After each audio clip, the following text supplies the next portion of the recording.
Fear doesn't always feel dramatic.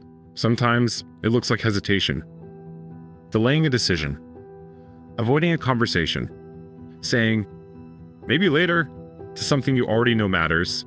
I used to think fear meant panic, something obvious and intense.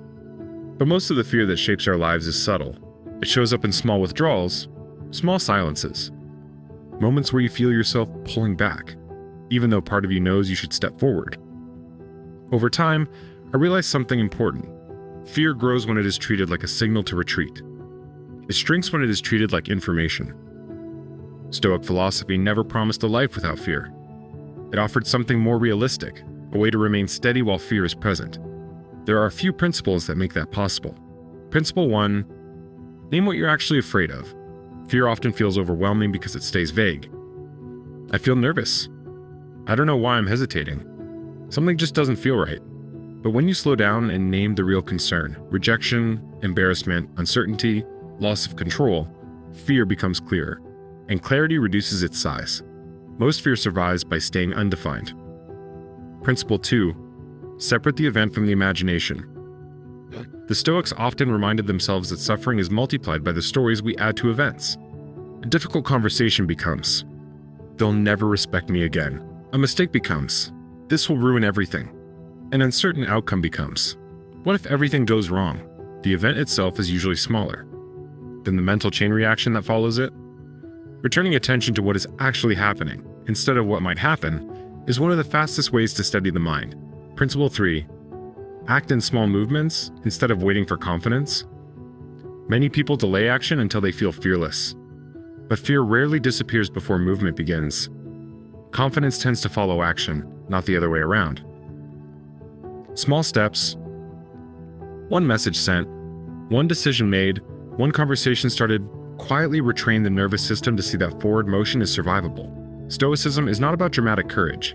It is about consistent, measured movement. Principle 4, accept that discomfort is not danger. One of the biggest sources of hesitation is the assumption that discomfort means something is wrong. But discomfort often simply means you are stepping outside of a familiar pattern. Growth feels unfamiliar. Unfamiliar feels uncomfortable, and uncomfortable is often misread as unsafe. Learning to stay present during mild discomfort changes how much fear is allowed to control your direction. Principle 5, remember what avoidance quietly costs. Fear often promises relief. If you don't do this, you won't feel uncomfortable. And that promise is usually true, temporarily.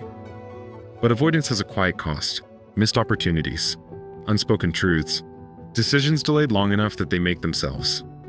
When you begin noticing the long-term price of hesitation, fear loses some of its persuasive power. Fear doesn't disappear because we fight it. It softens when we stop letting it decide our direction.